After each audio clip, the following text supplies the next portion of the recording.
Hey guys, what's up? This is Maros, and today the purpose of this live stream on emotional tension and the survival mode strategies, is for you to understand how your nervous system, physical body relates with the emotional tension that you feel when you go through life, how your mind reacts to that through the survival mode strategies, and how you can use all this stuff to make your life better, right? To feel better, to experience more joy, more aliveness, and to simply feel better.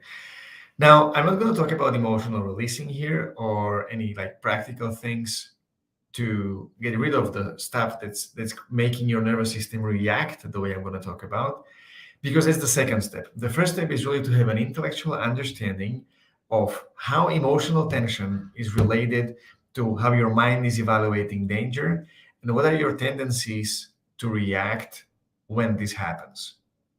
Okay, if you're running a nice guy pattern, this is going to be extremely helpful. Or in a way, if you are running any mental pattern that's preventing you from living fully, from feeling alive, from enjoying interactions with other people and giving to other people, if you have any of these, this is going to be very practical, because I can guarantee you that anytime that you feel that you are in the survival mode and you feel heavy emotional distress and you can't get yourself out of that, is because of this.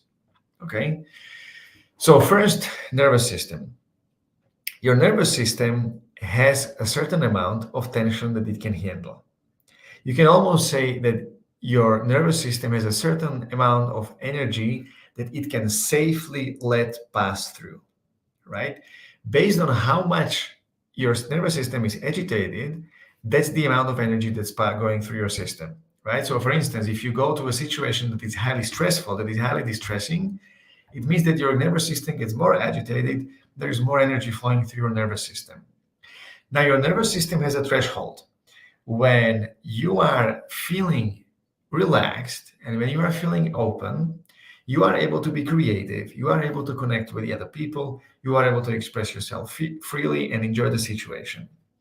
Now, when you reach a certain threshold of stress, your body, your nervous system gets triggered from sympathetic nervous system, from parasympathetic nervous system, which is designed for, which is for digestion and relaxing and being okay and being chilled, I mean creative, for instance, as well, into the sympathetic nervous system, which is the survival mode.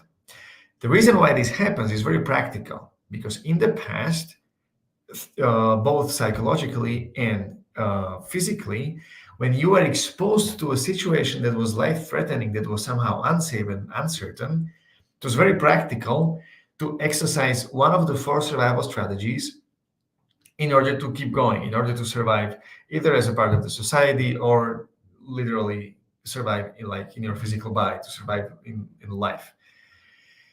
Now, every person is different. Every person had different childhood, different trauma, and different ways that his personality and his tendencies to react were shaped.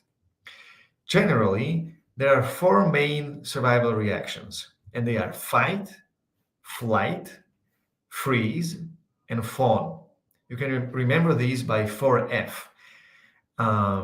There's an amazing book on this topic by Pete Walker. It's called CPTSD, From Surviving to Thriving. He goes in depth on this front.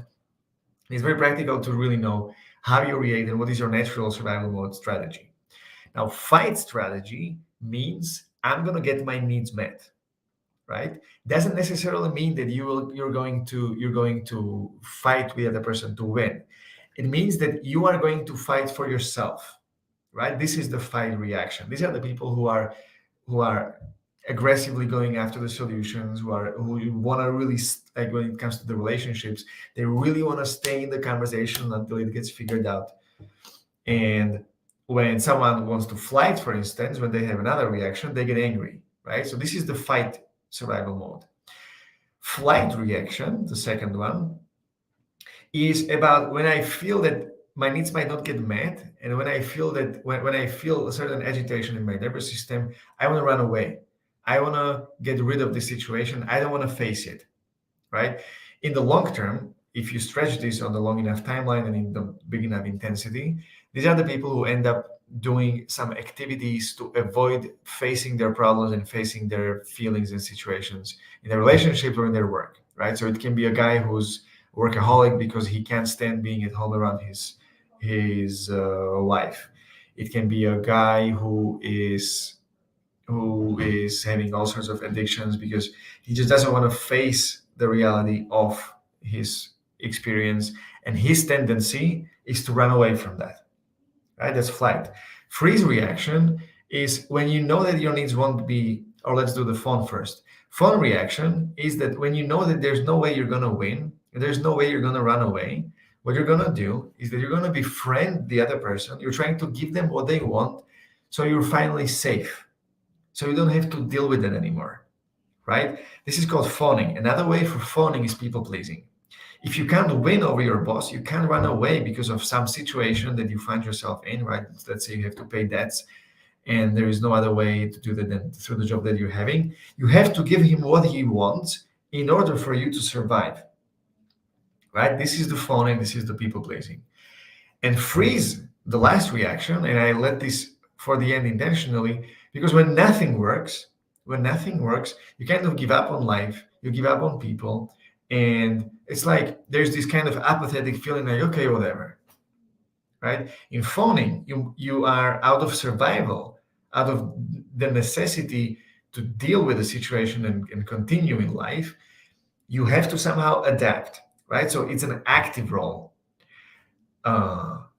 Freeze, on the other hand, is passive role, because when you know there's nothing you can do, you just fuck it, right? An example of this is the guys who are playing World of Warcraft or like computer games for hours and hours and hours, and they just give up on life, and they are simply stuck in the freeze reaction.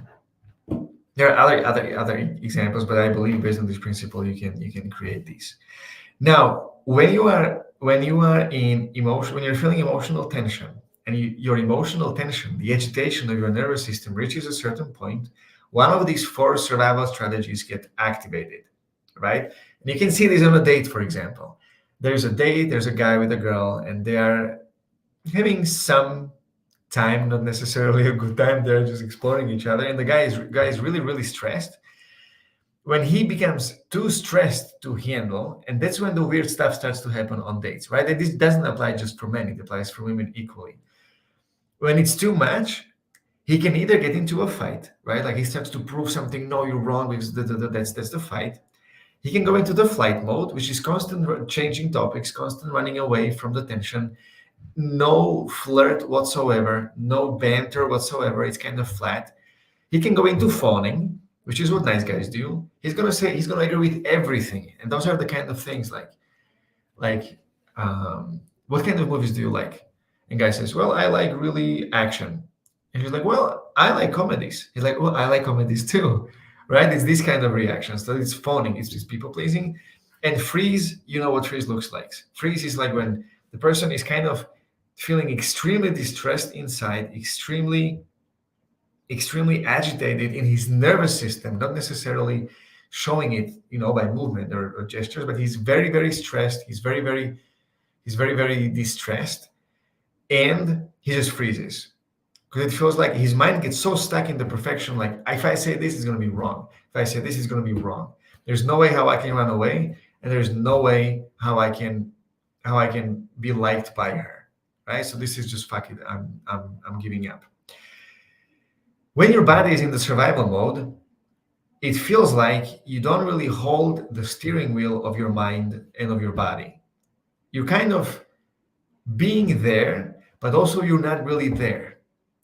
And the problem, this is where it comes together. The problem of the survival mode is not the survival mode itself, because it's incredibly practical to know when to fight for your needs, when to go away, when to just leave the situation and run away, when to give up your needs and do what the other person wants from you, and when to just let everything go and do nothing.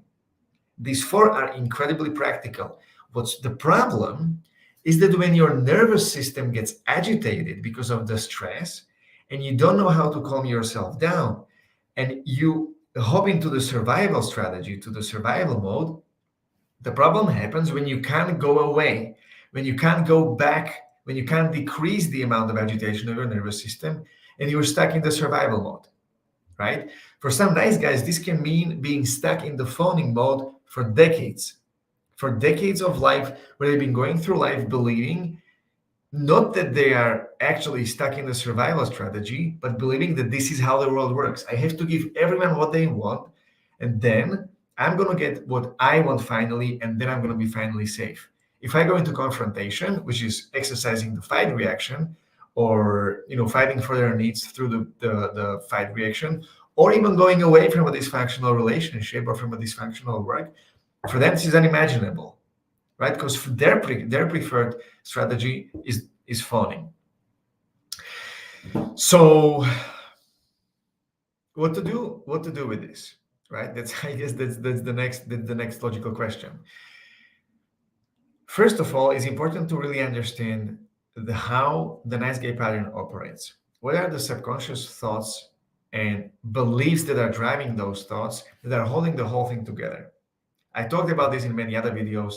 Generally, it's 5 of them. Basically, the first one is I'm not okay the way I am, right? If you go back into the childhood, where this is coming from is that every child needs love and protection from their parents, right? And they need to learn how to do this for themselves. When they feel abandoned, when they feel like they will be rejected for something they're doing, they will do whatever it takes to get this love and approval, to get this protection, and to prevent the abandonment.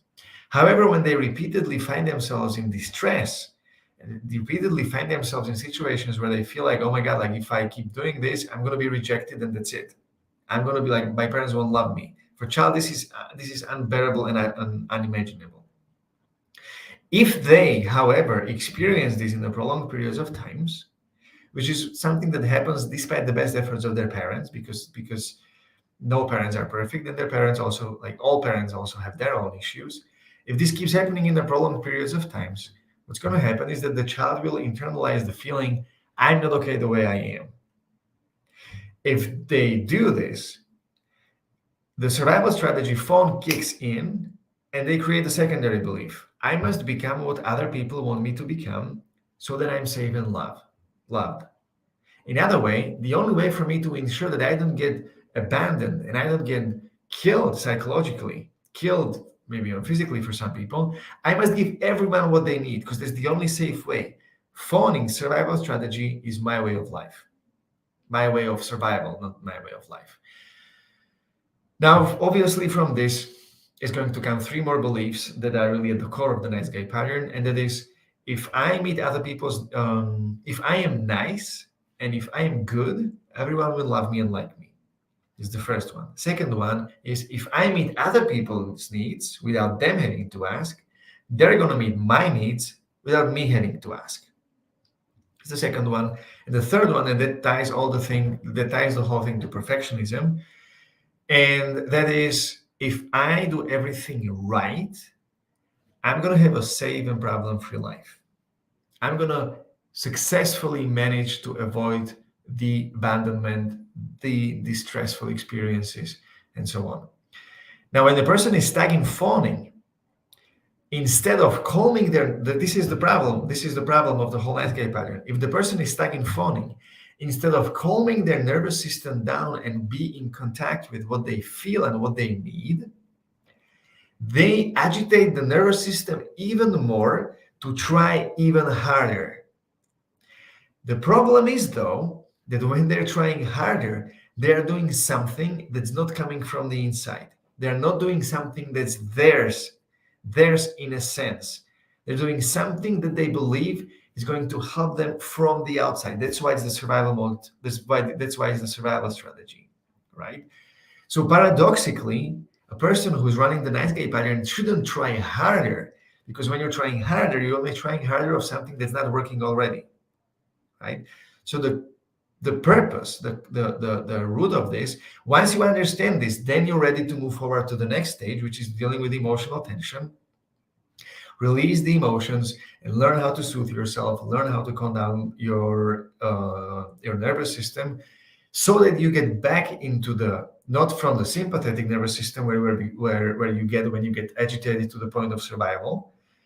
You get down, you get more to the parasympathetic, you get connected with who you are, with what you want, with what you need, and now you're able to communicate this. In the long run, the recovery of the nice guy is really dependent on his ability to do this over and over and over and over and over again, while consistently increasing the amount of emotional tension that he's comfortably able to handle. Right? So, for instance, in the beginning, when the person is running the nice guy pattern, for them to go out in the street and approach a person and ask them what the time is, this can be incredibly stressful because they're like, oh my God, I'm annoying this person. Oh my God, I'm not honest. Oh my God, this. And simply their nervous system and their mind with that gets agitated to a very high degree, very fast. And the growth and the advanced healing with nice guy pattern really lies in being able to just calm down, see what it is that I want to do, and just do it. And I believe coaching is very good tool for this because, first of all, when you understand the logic, the logic of how nice guy operates and how he kind of locked himself in a survival strategy through people pleasing and fawning, then you have a framework to start doing the emotional the work with emotional releasing. When you can soothe yourself, then the next step is I lost myself a little bit. The reason why coaching is really good because it's goal oriented, right? It doesn't make it's very practical to really understand why all these things happen, right? Which is something that therapy does, and which is something that like a lot of self-exploration and reading books does. But the limit of this is that it can create the situation where a person will want to learn more and more and more and more and more, and no matter the amount of the intellectual understanding the person already has is not helping to make real changes and real differences in life. And this is why coaching is really good for this, because it already starts with goal. And the person already has something that they want deep in mind, that they want deeply, that's coming from the inside. If you're a nice guy, it's important to center around what you want, to keep it as a goal, and to have this in mind as you work on your recovery. Because if perfectionism is one of the core traits of the person who's running a nice guy pattern, and there's also a reason for that. I'm going to make a video on this some other day. If perfection is at the core of this, then also the nice guy will have a tendency to incline into healing to the point of perfection, which in this case is something like enlightenment or some kind of like ultimate liberation, which is like a one-off moment in time that's gonna change everything. And the thing is that this doesn't exist.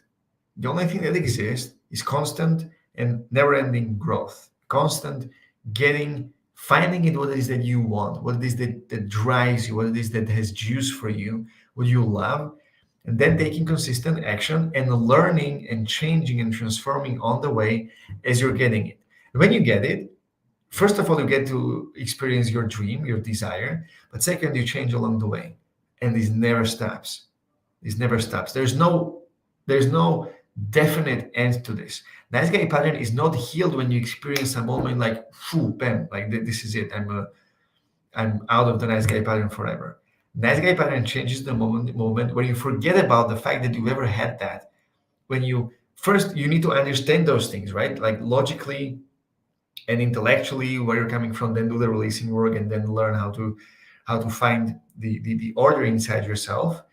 But then gradually, when you jump into this new realm of simply going after your goals, changing in the way, going after your goals, changing in the way, and learning all the time, then the next step is to actually forget everything that you have learned before, because you don't need it anymore. That's when the nice guy pattern is fully healed. And it still doesn't mean that the emotional flashbacks and the like heavy emotions are not going to come up again. But the fact is that this comes up for everyone. for every single person in the world, right? So you're just going to become just like everyone else. There's going to be nothing special about that condition, and you're just going to see that there's, yeah, no, now I'm feeling this. Of course, I'm feeling this because I'm working for something worthwhile. I'm working on something amazing, and for me, this is a price that I'm willing to pay to get my desires, right? And when you do this, of course, you're going to be modeling this for your children, so your kids will have, like, if your nice guy pattern and your survival mode reactions are a result of the traumas that you experience with your parents, you're going to make it easier for your kids this way. Okay, so this was the emotional tension and the survival strategies. I hope this made sense to you guys. If I want you to write down what you have learned here and write it in the comment section, because this is a very thick topic and very complex topic. If you have any questions, you can also write it in the comments. I'm going to be answering these questions either in the comments or in some of my next videos. Okay, so thank you for showing up, for tuning in, and I'm going to see you either on a one-on-one call or on some of the next lives. Bye-bye.